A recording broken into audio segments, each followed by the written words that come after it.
Let me just stand over here so everyone can see this. Here we have it, folks. These are all the demands. These are all the demands that our energy sector has made. These are not my demands. These demands come from the 14 biggest energy companies in Canada. Just yesterday, we saw those conflicts play out when he refused to remove Paul Chang, a Liberal candidate who had said that a Canadian Conservative candidate should be turned over on a bounty to the Chinese government that wants to imprison or possibly even kill him because he is a political dissident. Mr. Carney said that Mr. Chang could stay on as a candidate. It wasn't until midnight when we found out the police were involved, because it is a potential criminal offense, that the candidate stepped aside himself, not being pushed out by Carney, but because he decided on his own. Mr. Carney will never put our country first. He will always put himself first. Thank you very much for your question. The question was, will I like Donald Trump to stop tariffing Canada? Yes, absolutely. I'd love nothing more than to see that, the end to this tariff chaos. We've had the poorest growth in all of the G7. The American economy has grown 14 times faster per capita than the Canadian economy has in the same decade. And that, I think, explains why Donald Trump keeps endorsing Mark Carney. He keeps giving Carney support. He said he wants to keep Carney in power after the election. And it's pretty easy to understand why. Carney's policies, which he implemented as Trudeau's economic advisor, have made our economy more weak and reliant on the Americans than ever before.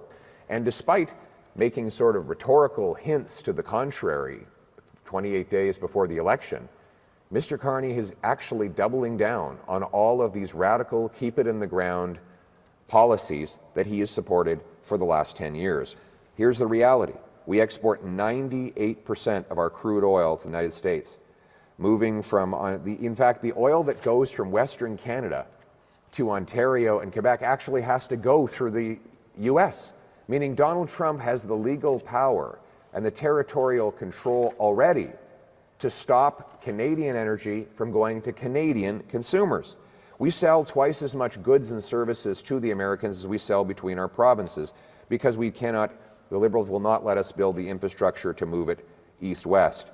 And between 2015 and 2020, the Liberals killed $176 billion of known projects that would have boosted our economic independence against the Americans. And that does not include the countless other projects that never appeared because investors took a look at Canada's anti-energy regime and said, we're not even going to bother announcing a plan, while promising the same radical keep-it-in-the-ground policies. And by the way, on that, let me be clear. When I say he has a keep-it-in-the-ground policy, that is not my characterization of his position.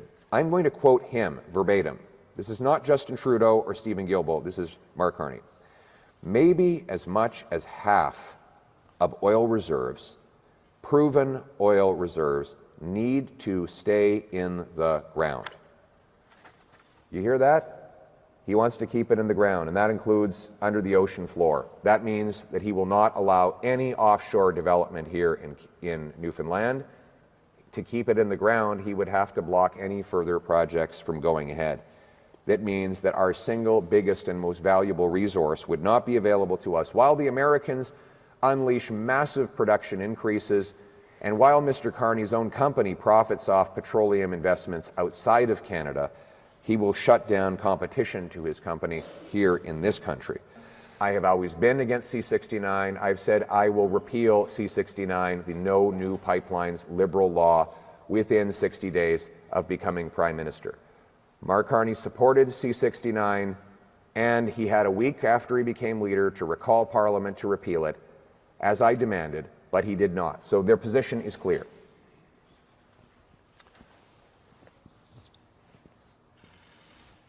To the Build Canada demand to reduce wait times for permits to 6 months. Mr. Carney continues to support the reckless bureaucratic regime that takes many years and even decades. So again, on that front, the decision is very clear. I have said I oppose the energy cap. Just last week, Mr. Carney and his environment minister said they will keep it in place. So again, the choice is clear. After a lost Liberal decade, do you want to keep in place an energy cap by electing the Liberals to a 4th term, or do you want to put Canada first for a change with a new Conservative government that will scrap the cap?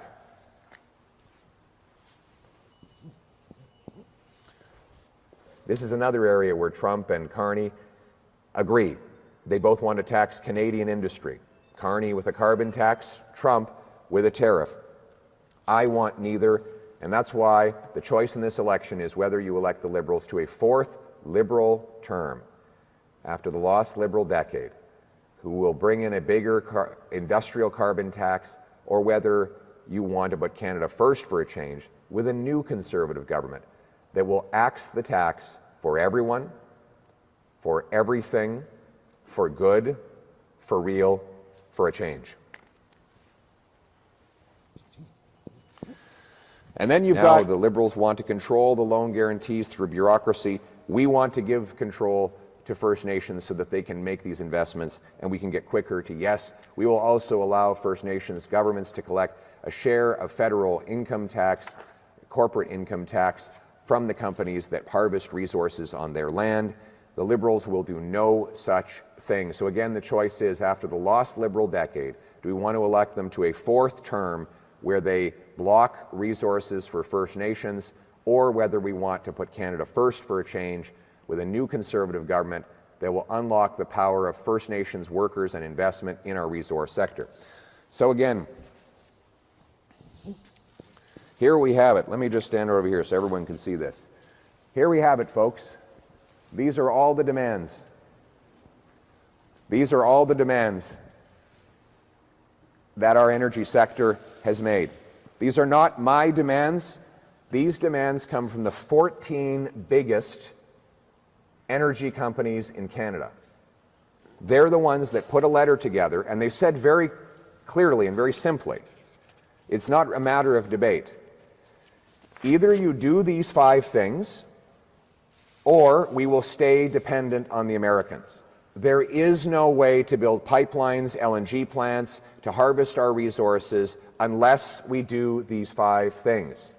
Mr. Carney, he has made some vague mutterings about how he might be inclined to change his position that he took over the last decade. But it's time for him to get specific. Will he reverse himself on the Liberal no new pipelines law and tanker ban, the Liberal delays on project approvals, the Liberal cap on our energy, the Liberal industrial carbon tax, the Liberal patronizing approach to our First Nations? I ask you to pose that question to him directly. And if his answer is anything but yes, then if he's not willing to say that he's abandoning all of his principles and his policies, then you can be very sure that under a 4th Liberal term, our energy sector will continue to be crushed and the Americans will continue to win our money, our jobs, our energy at huge discounts. It is no wonder that Donald Trump is so determined to see Mark Carney stay in power. Mark Carney is a weak, out-of-touch leader who never puts Canada first. He had 3 passports up until not long ago. He moved his headquarters out of Canada to New York City. While supporting carbon taxes here, he invested in American coal. While opposing pipelines here, he profited off of foreign pipelines. He continues to have those foreign conflicts, which will prevent him from doing what's right for Canada. Just yesterday, we saw those conflicts play out when he refused to remove Paul Chang, a Liberal candidate who had said that a Canadian Conservative candidate should be turned over on a bounty to the Chinese government that wants to imprison or possibly even kill him because he is a political dissident. Mr. Carney said that Mr. Chang could stay on as a candidate. It wasn't until midnight, when we found out the police were involved, because it is a potential criminal offense, that the candidate stepped aside himself, not being pushed out by Carney, but because he decided on his own. Mr. Carney will never put our country first. He will always put himself first. Zach Power with VOCM. You spent time campaigning to axe the tax. Prices have gone down today at the pumps, and at least for now. Carney has beat you to the punch in that regard. How are you going to compete with Carney now going forward to bring down prices at the pumps for consumers? Well, first of all, Mr. Carney was saying that we needed to hike the carbon tax up until a few months ago, that Liberals have not gotten rid of the carbon tax. They've simply hid it from the gas pumps a few weeks before the election, all while keeping the carbon tax law in place that will allow them to raise the tax higher than ever before. They had this tax in place for 7 years, and now they expect you to believe that they've had a sudden epiphany 28 days before the election. Canadians are not stupid. They know that if the Liberals are re-elected, they will bring in a bigger, higher carbon tax with no rebate. I should add one more thing I forgot to mention. In addition to supporting all of these necessary demands to unlock our energy production, I want to announce today as well that I support Newfoundland and Labrador's plan to double production of oil and gas. I also will grant rapid permits for LNG Newfoundland Labrador, which will pipe gas from the Jandark oil field to a floating liquefaction facility, which will then be shipped off to Europe to break European dependence on Putin and turn dollars for dictators into paychecks for our people. In other words, you're for that? Look at that. Thank you. Marine Atlantic fees, our provincial government has called for those fees to be lifted if provincial trade barriers are opened. Would you eliminate those fees? I'm definitely open to it. We're looking at that question right now. Newfoundlanders and Labradorians have the right to get across our country just like everyone else.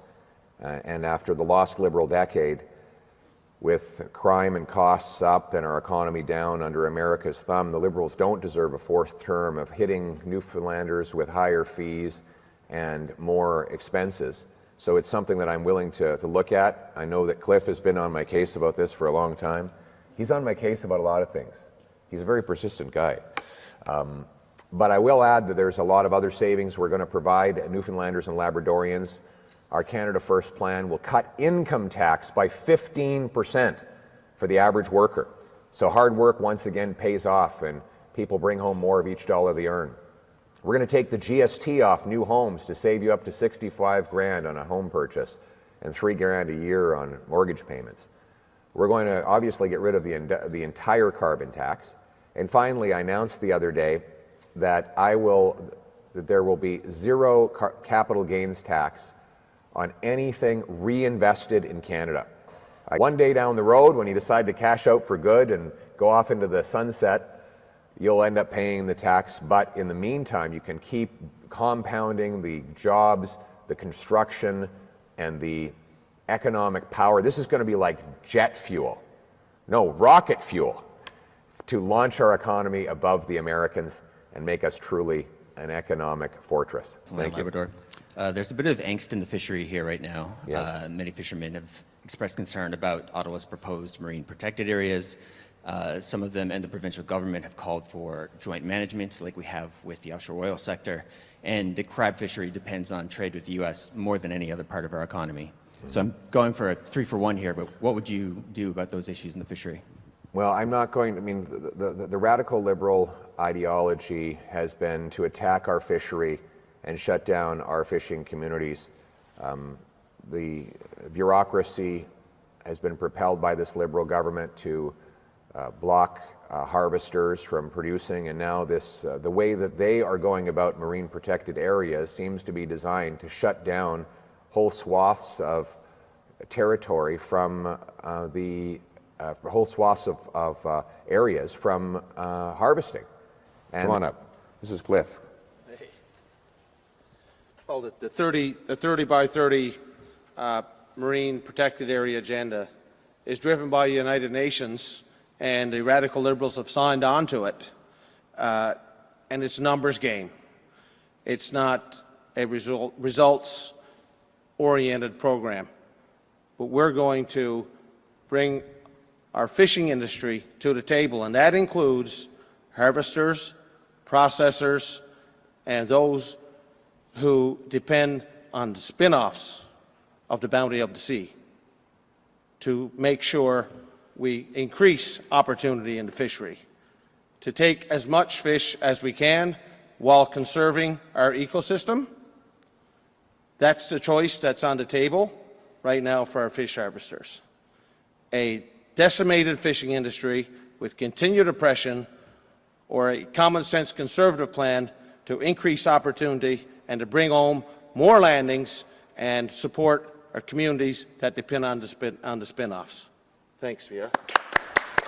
Well said. Well, thank you very much for your question. The question was, would I like Donald Trump to stop tariffing Canada? Yes, absolutely.